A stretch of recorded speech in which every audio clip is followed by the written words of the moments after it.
This lecture is going to try and do two things. One, it's going to talk about the book of Maccabees and the story of the Maccabean revolt, and particularly looking at the story from the perspective of this Greek citadel that Antiochus Epiphanes built there.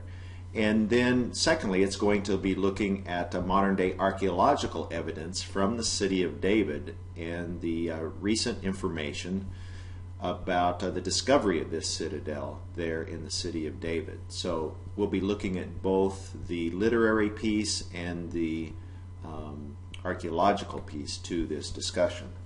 So if you'll notice first, you'll see this is a slide from the air looking north of Jerusalem in 1967. And the reason I like this particular slide is a lot of the houses aren't there and you can get a better picture of the geographical landscape. So you're looking north here, and if you'll notice at the center of the upper portion of this picture you have the Dome of the Rock. So this is the site where the ancient temple stood, at least that's what most people think. And then you can see the outer wall of the city of Jerusalem here. And then if you'll notice south of there, you have what is called the city of David. So the old city of David from the Old Testament was actually south of the present city of Jerusalem. And it was located on this the top of this ridge with the steep Kidron Valley on this side and the Tyropean Valley going up this side, and then the Hinnom Valley coming up along the lower portion of this picture. So the ancient city of David is this little promontory here that is easily visible in this picture. The site that we're going to be looking at later is going to be about right here, as we'll be talking a little bit more archaeologically. So again, this is looking north, the ancient Temple Mount right here with the Dome of the Rock now, and the Al-Aqsa Mosque just south of there. Here is a model of the same area as it might have looked during the Second Temple period, in particular during the time of Jesus. So you have the Kidron Valley here on the eastern side. You have the walls of the city of David. This is the pool of Siloam here. A road going up to the western edge of the temple platform here. And this is your ancient city of David. So let's now look at the book of Maccabees for a little bit. In 167 BCE, Antiochus Epiphanes, or Antiochus IV, goes into Jerusalem after being embarrassed and humiliated by Rome when he was trying to attack Egypt. And he goes into Jerusalem and he institutes a number of reforms, is a nice way of putting it. And what he does is he tries to do away with Jewish culture and replace it with Greek culture. The book of Daniel calls this the abomination of desolation. As he goes to Jerusalem there, he outlaws the burning of offerings and sacrifices there at the temple. He outlaws the practice of Jewish circumcision. In fact, he even outlawed even possessing a copy of the Torah. And to make sure that everyone understood what he was trying to do, he goes to the temple precinct and he sacrifices a pig to Zeus on the Jerusalem altar. And knowing what you know about the prohibitions against pork in the Hebrew Bible, in the Old Testament law, you know that this was a big issue and a desecration to the temple in the minds of the Judeans living there during that period of time. So he drives Israel into hiding, and the Maccabean revolt is a result of this implementation of these new policies of Antiochus IV. So the book of Maccabees says this, that Antiochus Epiphanes plundered the city, burning it with fire, tore down its houses and its surrounding walls. That's talking about Jerusalem. They took captive the women and children and seized the livestock. Then they fortified the city of David, so that's the area south of Jerusalem on that hilltop. They fortified the city of David with a great strong wall and strong towers, and it became their citadel. They stationed there a sinful people, men who were renegades. These strengthened their position. They stored up arms and food, collecting the spoils of Jerusalem. They stored them there and became a great menace.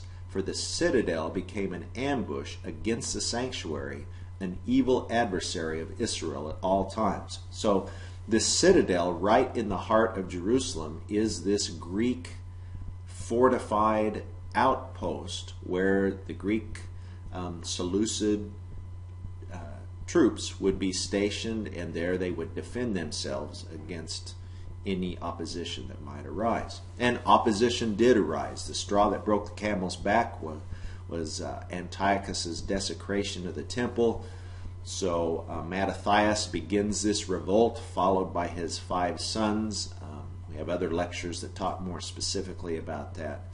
But in terms of this particular citadel, Judas, the son of Mattathias, he very quickly on, within 3 years, in fact, the book of Maccabees makes it plain that it's 3 years to the day that Antiochus IV had desecrated the temple. He won back religious independence. That's where Jews get the celebration of Hanukkah, where they celebrate the religious independence that came about in 164 BCE, 3 years after Antiochus's desecration. But the citadel remained in the hands of these Greeks, the Seleucid Greeks or the Syrian Greeks. And so they continue to harass Israel, the book of Maccabees says. A couple years later, Judas lays siege to this citadel, but the Seleucid king rallies, and the book of Maccabees, I don't know if you can believe these numbers or not, but the book of Maccabees says he rallied an army 120,000 strong against Judas. And so Judas had to give up this siege. So Judas wins religious independence. That means they can now worship back at the temple, but they still have the citadel, this stronghold, in Greek hands. Judas dies. His brother Jonathan takes over. Jonathan was a military leader, but he was an excellent negotiator. And so he negotiates peace with the Syrians, but again, they still hold on to the citadel. The Syrian leader, Demetrius I, promises to release it to Israel, but doesn't seem to follow through on that promise.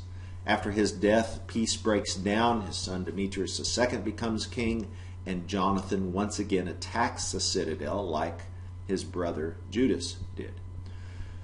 So Demetrius II promises to remove troops from the citadel, but he breaks his word as well. So these stories are told in chapters 10 and 11 of 1st Maccabees.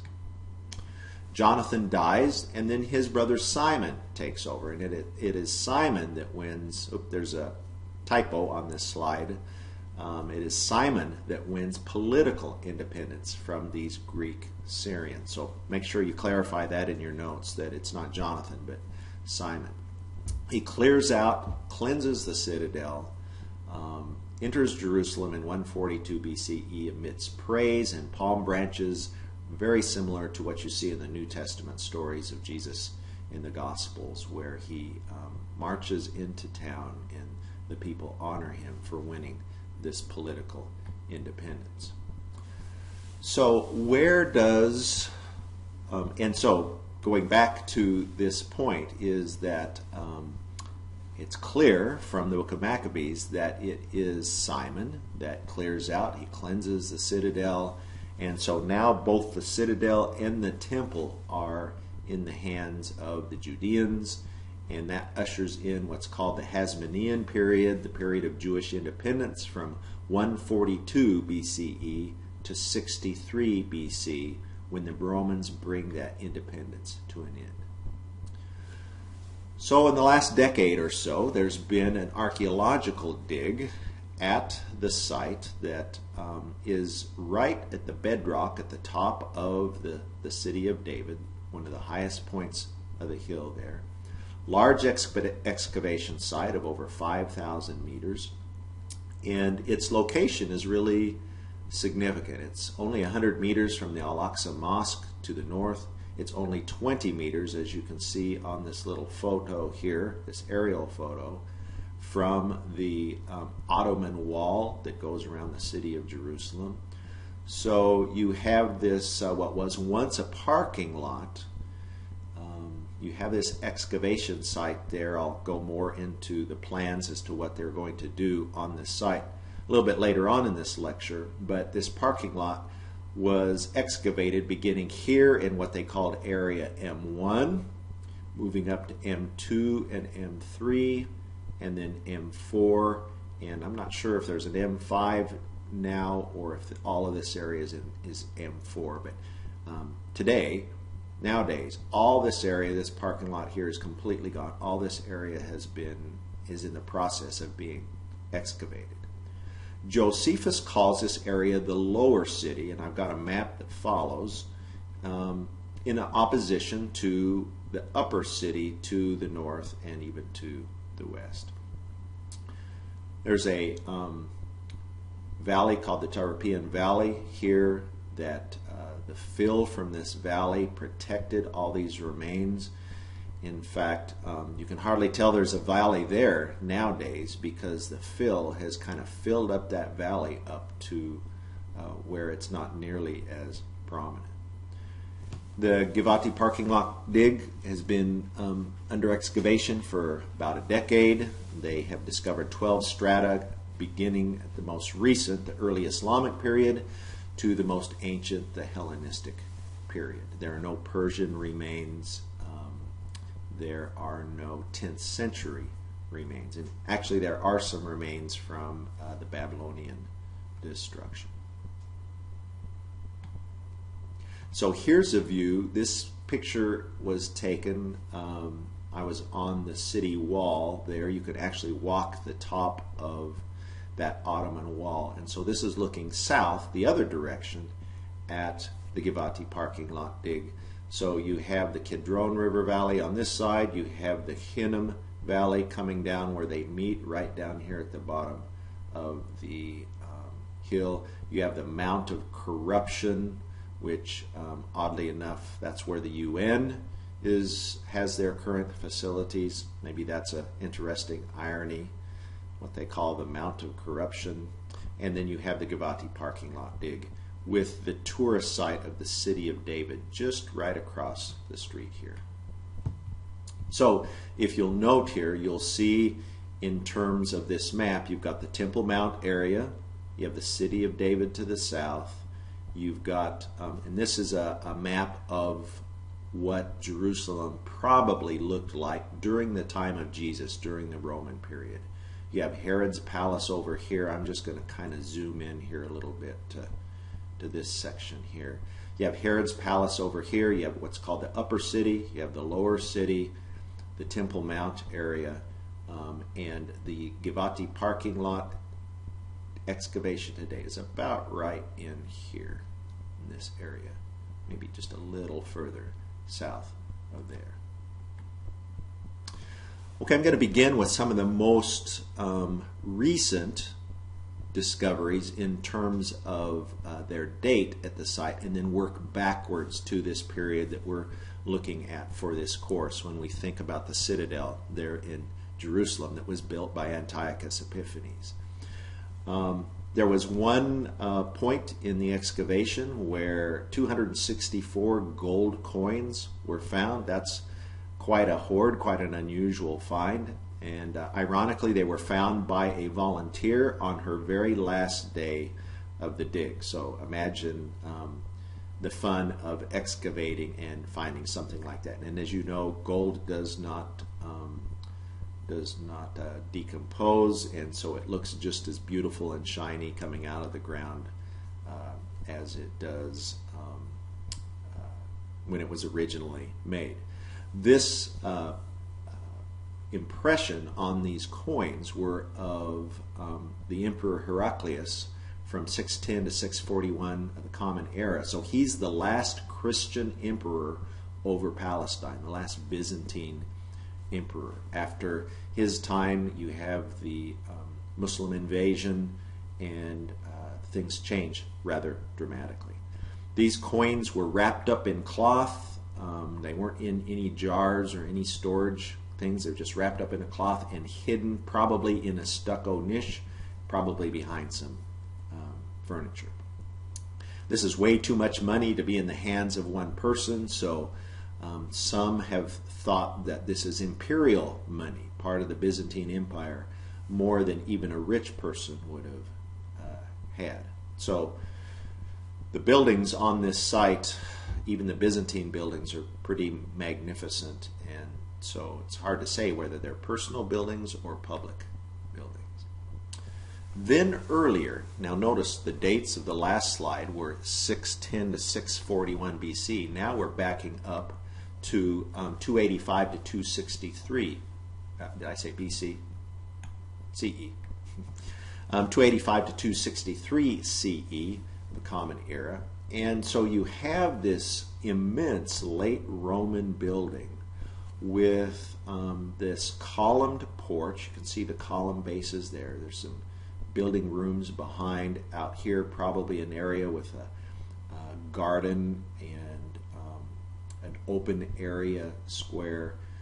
There, I think, are over a dozen different buildings that they've found here in this 2,000 square meter area. So these buildings on this end here were one story, and as it dropped down into the valley, the buildings were 2 stories, and these buildings were destroyed in a violent earthquake. So this particular Roman building, again, we're several hundred years after the period that we're talking about in this particular discussion, but this late Roman building also had some very significant finds and adds a lot to what we know about Jerusalem, or Aelia Capitolina is what they called it, during the late Roman period. One of the interesting things that I'm working on in my research is a Greek curse text that was found inside this Roman building. And evidently this woman was about to go to court with an adversary, and there's about 1,700 of these kinds of texts floating all around the Mediterranean, where they would inscribe, usually a professional would inscribe on lead a curse. And that curse would be, that lead would be folded up and nailed to a significant place of power. It might be near a tomb, it might be near an important temple or building. And so this particular curse text was found in this Roman building I was just telling you about. And this curse text summons 7 Greek gods of the underworld to target 7 weaknesses or vulnerabilities in this woman's opponent. So let me just read this text to you. It says, "Come to me, Abrasax, you who are in the earth, demon of the underworld, you who restrain and bind. Come to me, 3-form Hecate, Queen Erigashel. Come to me, King Pluto, by your majestic name, Yesamigadon. Come to me, subterranean Gaia, and chthonic Hermes, and Pluto, and Queen Persephone." And then here's the curse. "I strike and I hammer and I nail down Yenus, whom the womb gave birth, the tongue, the eyes, the wrath, the strife, the anger, the delay, the opposition, so that he may in no way counter, so that he may in no way speak in opposition or accomplish anything against Charilla." This is the woman who is writing the text, or having it written, "whom the womb gave birth. Instead, may Yenus be controlled by her. Mistress Persephone, fulfill this perfect spell." So this is kind of an interesting thing to find this Greek curse text in a Roman building in what was once Jewish Jerusalem. but this is one of the finds that were discovered in 2011. So what you have recently is the publication of the fact that this citadel, what archaeologists Dron Ben Ami and the other archaeologists there on site, what they think they have found are the remains of this ancient Greek citadel that is talked about in the book of Maccabees, that was built by Antiochus IV as he fortified the city, and as the Jews fought over this citadel during the course of this story in the book of Maccabees. So you can see here in this picture this immense wall. You see how broad this wall is coming up to the height of the hill where the bedrock is. And you can see that there are other structures that are built later on top of this wall. You can see this is obviously later. And you can see this wall here is obviously later. See how it's built on top of this old ancient wall? And so what they found was they found walls, they found a number of towers, and they found what's called a glacis, which is a slope that moves up to the edge of the wall to where the troops that were fighting against a wall, against a city, would have to go up that incline, as well as it just makes their battle much more difficult if they have to go uphill and then they face a wall. People that are in the buildings above the wall can fire down on them much more easily. So this is a work in process. The jury is still out, but you can see some pretty significant remains. And this is important to me because I excavated here myself as a volunteer during my sabbatical in 2011. And so the area I'm going to focus on where I was working is right in here. You'd never recognize it by the following slides because at the time we had only excavated down to about this layer right here. So these were just barely coming out of the ground, and I'll show you that in just a slide or two. This is the same view looking in the opposite direction of this citadel. So here's your glacis, here's the slope coming up, probably a tower here. You can't hardly see the ancient wall. These are later walls here, but you can kind of get an idea of how this might have looked. And so archaeologists began working on this site down here in this, you can't even see down in this hole, but began working there. Then they excavated this area here, and then they're finishing up the excavation in this area here. So this is the particular area that I volunteered in, and I'll show you kind of this before and after. This is after 5 months of excavation. You can kind of see this wall just barely beginning to come out of the ground here as we started. So there's going to be a room here. You can't see this wall here yet, but there's another wall that is perpendicular there, and there's several adjacent rooms next to each other. This is a cistern that was dug much later during the either the Umayyad or Abbasid period, the early Islamic period. But these particular walls are beginning to appear and present themselves. This was 5 months later, and so you can see that we've come down several courses here. Now this other wall is much more noticeable. But underneath these walls, you can obviously see that they are later, and they're built on top of an earlier wall coming in at an angle. Let me just back up.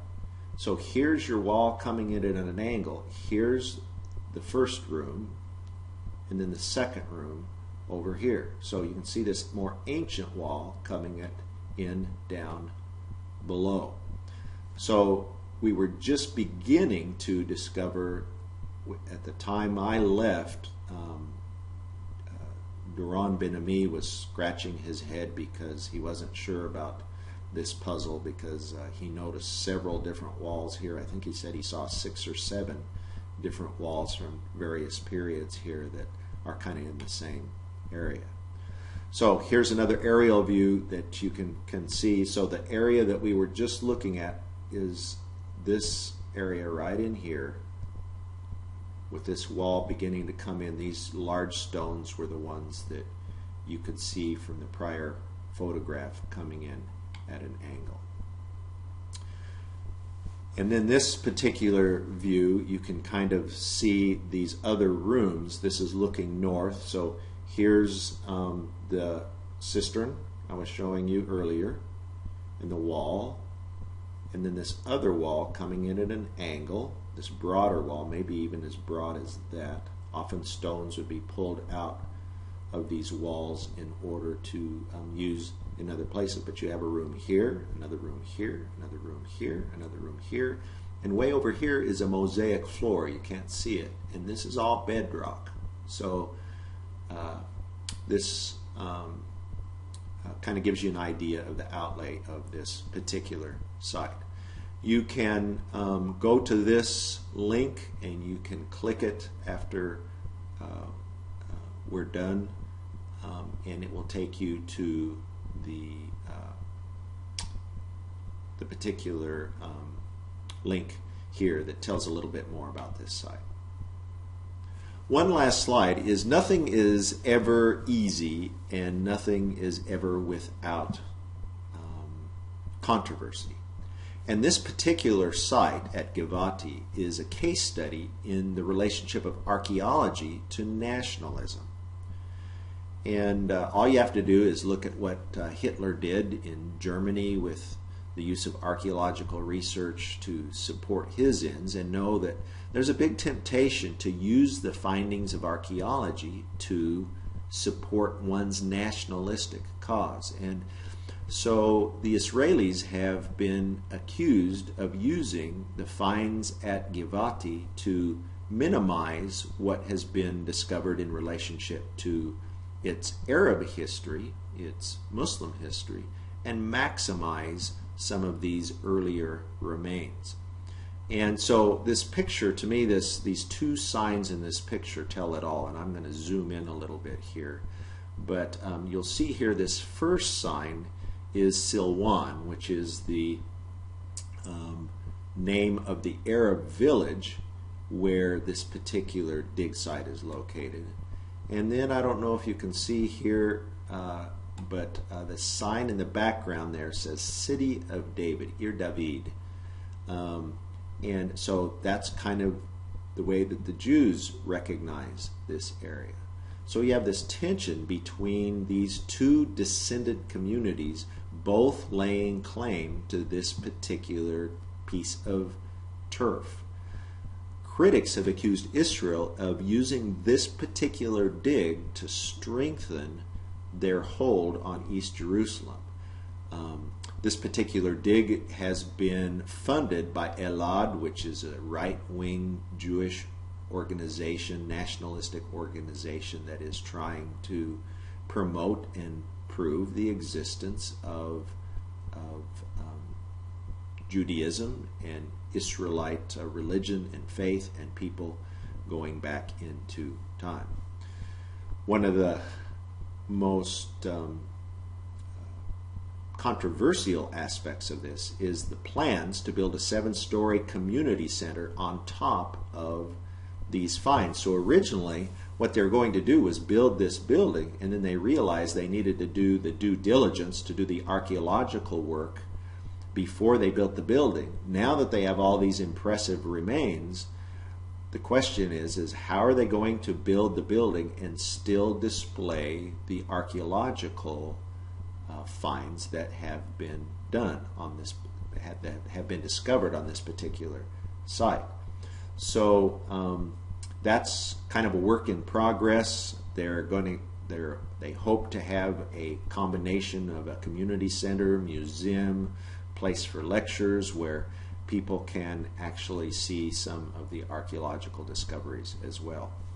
But I didn't realize till I got there and had already volunteered to be a part of this dig that this excavation is highly controversial, and it's actually opposed by the residents of Silwan, by UNESCO, and I believe there's a list of over 250 archaeologists that have opposed digging on this particular site because it's in East Jerusalem. It's in Arab East Jerusalem, not in Jewish West Jerusalem. So this particular lecture shows not only the history of the Maccabean period, but it also shows the use of archaeology and the finds that can come about through archaeological research, but also shows the politics of archaeology. So this Givati parking lot dig is really a case study in both history, archaeology, and politics.